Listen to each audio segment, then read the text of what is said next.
የአሜሪካ ባህር ኃይል የኢራንን መርከብ መምታቱን ስለማስታወቁ፣ የነዳጅ ዋጋ በቀናት ውስጥ ጭማሪ ስለማሳየቱ፣ የአርሲውን ጥቃት በተመለከተ ምርመራ ተደርጓል ስለመባሉ፣ አብን ለፍርድ ቤት ጥያቄ ማቅረቡ ስለመሰማቱ፣ ታራሚዎችን አስመልጠዋል የተባሉ ስለመቀጣታቸው፣ በመጨረሻም የዓለም ዋንጫን በተመለከተ የካናዳን የተመለከተ ዜና እንነግራቸዋለን።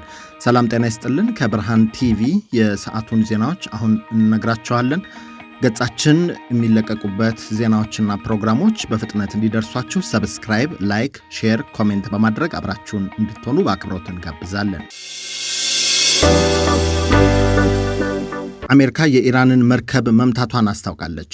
የአሜሪካ የባህር ሰርጓጅ መርከብ በህንድ ውቅያኖስ ላይ ስትጓዝ የነበረች የኢራንን የጦር መርከብ መትቶ ማስጠሙን ሲያመለክት ለዚህ ጥቃት የአጸፋ እርምጃ እንደምትወስድ ኢራን መዛቷን ዶይቼ ቬለ ዘግቧል።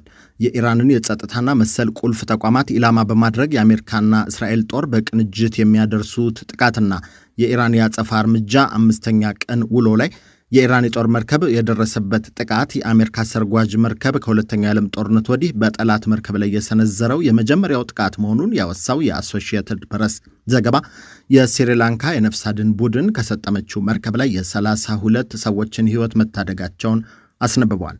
በጥቃቱ ምክንያት በግጭቱ ጅማሬ ላይ የተገደሉት የኢራን የበላይ ጠባቂ አያቶላ አሊ ሐሚኔይ የቀብር ስነስርዓትን ለማሸጋገር የተገደዱት የኢራን አስተዳዳሪዎች በመርከቧ ላይ ለተሰነዘረው ጥቃት አጸፋ በቀጠናው የሚገኙ ወታደራዊና ኢኮኖሚያዊ መሠረተ ልማቶችን እንደሚያወድሙ መዛታቸው ተሰምቷል።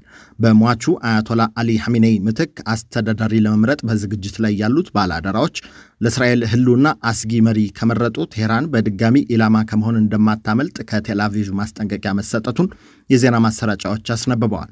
በአሜሪካና እስራኤል ጥምር የአየር ጥቃት ኢራን ውስጥ የተገደሉት ሰዎች ቁጥር ከ1000 መላቁ ሲነገር፣ እስራኤል በተናጠል በሄዝቦላ ላይ በከፈተችው ወታደራዊ ዘመቻ ደግሞ በሊባኖስ ከ50 በላይ ሰዎች መገደላቸው ተሰምቷል። በአንጻሩ እስካሁን ባለው ይፋዊ መረጃ ከጦርነቱ ጋር በተያያዘ 6 የአሜሪካ ወታደሮች ሲገደሉ 11 እስራኤላውያን ሕይወታቸውን ማጣታቸው ተዘግቧል። የነዳጅ ዋጋ በቀናት ውስጥ መናሩ ተሰምቷል። አሜሪካና እስራኤል በኢራን ላይ ጥቃት መሰንዘራቸውን ተከትሎ የዋጋ ጭማሬ እያሳየ ያለው የነዳጅ ዋጋ ማሻቀብ አሁንም እየተስተዋለ መሆኑ ተነግሯል። በተለይ ኢራን የሳዑዲ አረቢያው ራስ ታኑራ የነዳጅ ማጣሪያ ላይ ጥቃት መሰንዘሯን ተከትሎ በዓለም አቀፍ ገበያ ብሬንት ተብሎ የሚታወቀው አይነት ነዳጅ በበርሜል $83.70 መድረሱን የጠቀሱት መገናኛ ብዙሃን ይህም በቀዳሚው ቀን ከተሸጠበት ዋጋ ጋር ሲነጻጸር የ2.37 በመቶ ጭማሪ ማሳየቱን አመልክተዋል። ለዋጋ ጭማሪው በምክንያትነት የተጠቀሰው ሌላኛው ጉዳይ ኢራን የሆርሙዝ ሰርጥን መዝጋቷ እንደሆነ የጠቆሙት የዜናው ምንጮች በዚህም ሳቢያ በቀጠናው የተለመደው የንግድ እንቅስቃሴ በመዘጋቱ በቀጣይ ቀናትም ዋጋው መናር ላይ ሚና እንደሚኖረው ጠቁመዋል። የዓለም አቀፉ ነዳጅ ላኪ አገራት ድርጅት አባላት መካከል ከፍ ያለ ድፍድፍ ነዳጅ በማምረት በሁለተኛነት ስሟ የሚጠቀሰው ኢራቅ የዕለት ምርቷን በ1.5 ሚሊዮን በርሜል ወይም ከቀደመው ጊዜ በገሚስ ያህል መቀነሷ ሲነገር፣ ይህም ሳያበቃ ነዳጅን የመላኪያ መንገዱ ተከፍቶ ንግድ የማይጀመር ከሆነ አገሪቱ በየቀኑ የምታመርተውን 3 ሚሊዮን በርሜል ድፍድፍ ነዳጅ እስከ ጭራሹ ልታቆም እንደምትችል ተገልጿል። የዚህ ምክንያቱ በነዳጅ ማከማቻ እንዲሁም መላኪያ መስመሮች ላይ በተጣለው ገደብ ምክንያት እንደሆነ ተነግሯል። ስለ ዋጋ ንረቱ ንግግር ያደረጉት እና የነዳጅ ዋጋ ጭማሪው ለጥቂት ጊዜ ብቻ እንደሚቆይ የጠቀሱት የአሜሪካው ፕሬዝዳንት ዶናልድ ትራምፕ አሁን ያለው ወቅታዊ ውጥረት እንዳበቃ ዋጋው ቅናሽ ያሳያል ካሉ በኋላ ይህ የማይሆን እንደሆነና አስፈላጊ ከሆነ አሜሪካ በመካከለኛው ምስራቅ ለሚያልፉ መርከቦች የአጀብ እንደምታደርግ የመስመሩንም መከፈት እንደምታሳይ አስታውቀዋል። በተመሳሳይ ኢራን የነዳጅ ዋጋ አሁን ካለበት ከእጥፍ በላይ ጨምሮ ወደ $200 ሊያሻቅብ እንደሚችል ማስጠንቀቋን የተሰማው አሜሪካና እስራኤል በቅንጅት የከፈቱት ጥቃት ዋና ዋና ተቋማትን በማጥቃት የሚቀጥል ከሆነ አገራቸው ባጸፋው በቀጠናው በሚገኙ የምጣኔ ሀብት ማዕከላት ላይ የአጸፋ እርምጃ እንደምትወስድ ያስጠነቀቁት የኢራን አብዮታዊ ዘብ ኃላፊው ጀነራል ኢብራሂም ጃባሪ እነርሱ ማጥቃት ከቀጠሉ ዓለም አቀፍ የነዳጅ ዋጋን ከቁጥጥር ውጭ ያደርገዋል ሲሉ ዝተዋል። ለዓለም የነዳጅ ንግድ ወሳኝ መሆኑ የሚነገርለት የሆርሙዝ ሰርጥ ከዓለም አቀፉ የነዳጅ ፍላጎት 20 በመቶ ሲያልፍበት በተጨማሪም የካታርና የተባበሩት አረብ ኤሚሬትስ የተፈጥሮ ጋዝ ኤክስፖርት የሚከናወነውም በዚሁ ሰርጥ በኩል መሆኑ ይነገራል። የአርሲውን ጥቃት በተመለከተ ምርመራ ማድረጉን የኢትዮጵያ ሰብአዊ መብቶች ኮሚሽን አስታውቋል።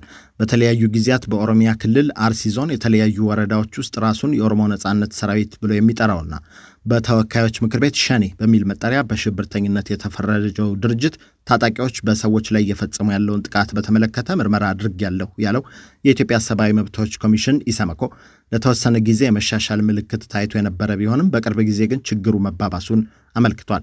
ታጣቂ ቡድኑ ከጥቅምት ወር 2018 ጀምሮ በኦሮሚያ ክልል አርሲ ዞን ውስጥ በሚገኙት ሽርካ፣ በጉና፣ በመርቲ፣ በአስኮ፣ በእንቆሌ ዋቤ ወረዳዎች የተፈጸሙ ጥቃቶች በሰዎች ሕይወት አካልና ንብረት ላይ ጉዳት ማድረሳቸውን ያመለከተው ኮሚሽኑ ከዚሁ ጋር ተያይዞ በተፈጠሩ የደህንነት ስጋቶች ምክንያት የነዋሪዎች መፈናቀል መከሰቱን አስታውቋል።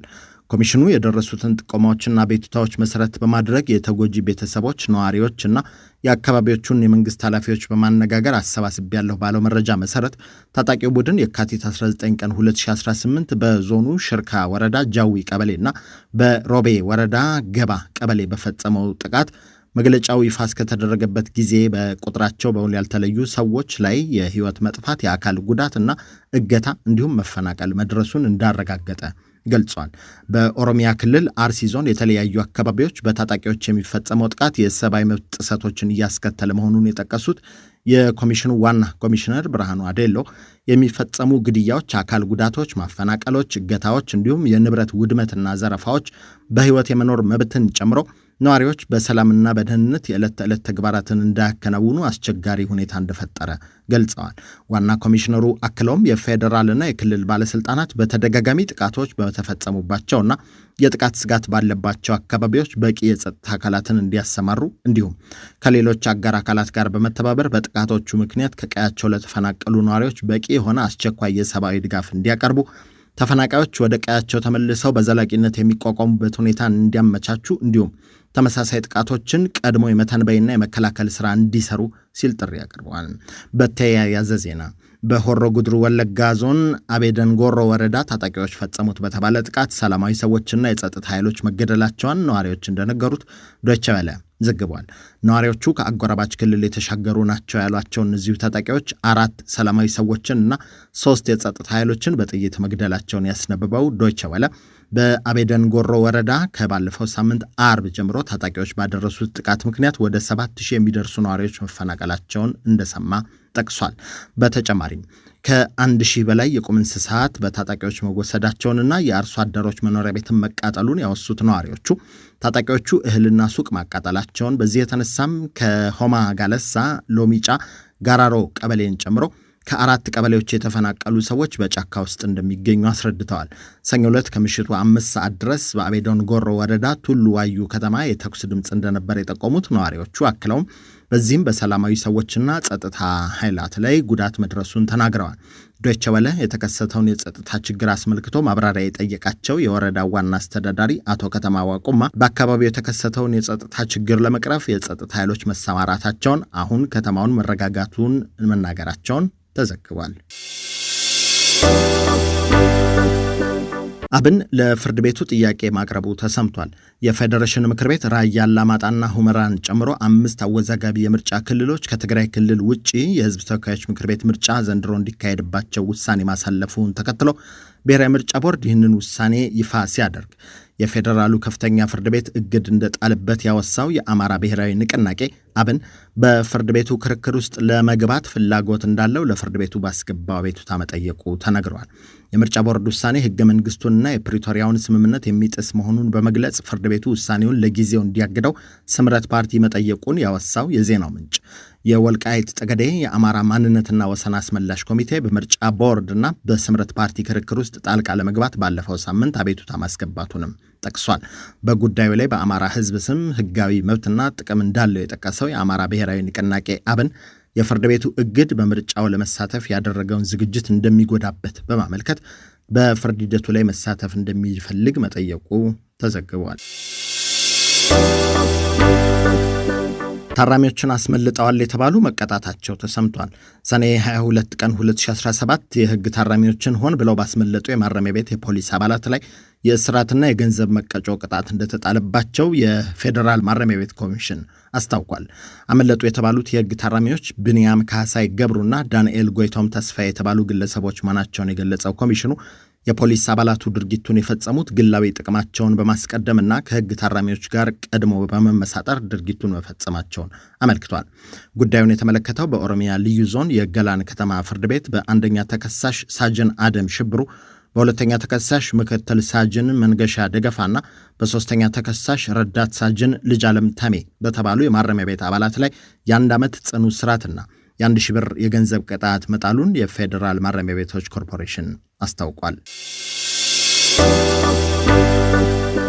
በመጨረሻም የዓለም ዋንጫ ሊጀመር 100 ቀናት ቀርተዋል።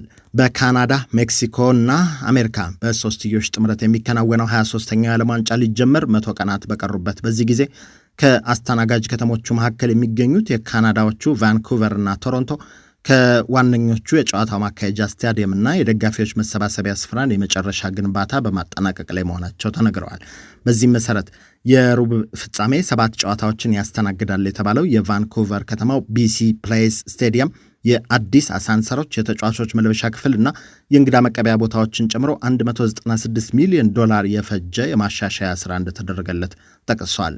ኪላርኔ ፓርክ የተሰኘው የልምምድ ማዕከል ግንባታው 95 በመቶ መጠናቀቁን እንዲሁም ከኤፕሪል 26 2026 ጀምሮ በፊፋ መመሪያ መሰረት የተፈጥሮ ሳር ሜዳ ተከላው እንደሚከወን፣ በተጨማሪም ሁሉን አቀፍ ዘመናዊ ማዕከልና የቡድኖች መቆያ ህንፃዎች መዘጋጀታቸውን ብርሃን ቲቪ ያገኘው መረጃ አመልክቷል። በሌላ በኩል የደጋፊዎች መዝናኛ ቦታዎችን በተመለከተ የፊፋ ፋን ፌስቲቫል በአዲሱ የፒኤንኢ አምፊ ቲያትር እንደሚካሄድና በሱሬ ከተማ የሚገኙት ሲቪክ ፕላዛ፣ ክሎቨርዴል አግሪፕሌክስ እና ሳውዝ ሱሬ አትሌቲክ ፓርክ ተጨማሪ 3 የደጋፊዎች መዝናኛዎች እንደሚዘጋጁም ተነግሯል። ትራንስፖርትን በተመለከተ ትራንስሊንክ የተሰኘው የአገልግሎት አቅራቢ ድርጅት በውድድሩ ወቅት በየቀኑ 600 ተጨማሪ አውቶቡስ መዳረሻዎችን ሲጨምር ጨዋታ በሚካሄድባቸው ቀናት የስካይ ትሬን አገልግሎት በከፍተኛ ደረጃ እንደሚሰጥ ተጠቅሷል። በመርሃ ግብሩ መሰረት 6 ጨዋታዎችን በምታስተናግደው ቶሮንቶ ከተማ የሚገኘው BMO ፊልድ 17756 ጊዜያዊ ወንበሮች በመጨመር አጠቃላይ ተመልካች የመያዝ አቅሙ ወደ 45000 እንደሚደርስ ተነግሯል።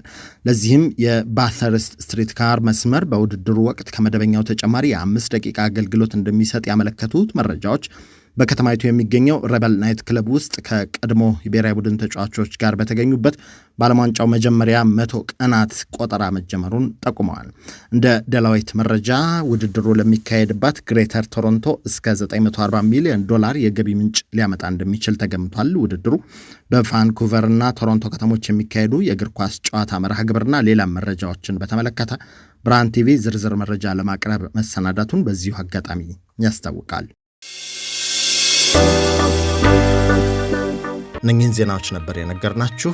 ገጻችንን ሼር፣ ላይክ፣ ሰብስክራይብ በማድረግ ቤተሰብ እንድትሆኑ በአክብሮት እንጋብዛለን። ጤና ይስጥልን።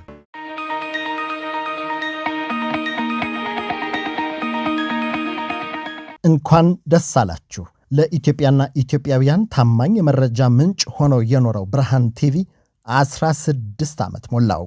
ከቶሮንቶ ካናዳ አየር ተነስቶ በኢትዮጵያና በመላው ዓለም ለሚገኙ ወገኖቻችን ሁሉ በልዩ ዝግጅት የተሰናዱ ጥንቅሮችን እያስደመጠ የተለያዩ የሚዲያ አገልግሎቶችን እየሰጠ ብርሃን ቲቪ እስካሁን አብሯችሁ ቆይቷል።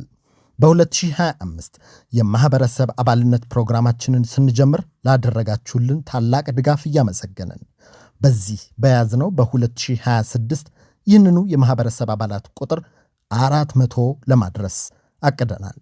በአሁኑ ወቅት ኢትዮጵያ ከሚገኙ ባለሙያ ጋዜጠኞችና አርታኤዎች ጋር በመስራት ጥራት ያለው እውነተኛ ዜና ለማቅረብ እየተጋ ያለው ብርሃን ቲቪ በወር $10 በዓመት $120 በማዋጣት ነፃና ታማኝ የማህበረሰብ ሚዲያን ለማጠናከር እንድትደግፉ ጥሪውን ያቀርባል። ነፃ የማህበረሰብ ሚዲያን ለመመስረት አብራችሁን ስለምትቆሙ ከልብ እናመሰግናለን። ብርሃን ቲቪ 16 የመረጃ ዓመታት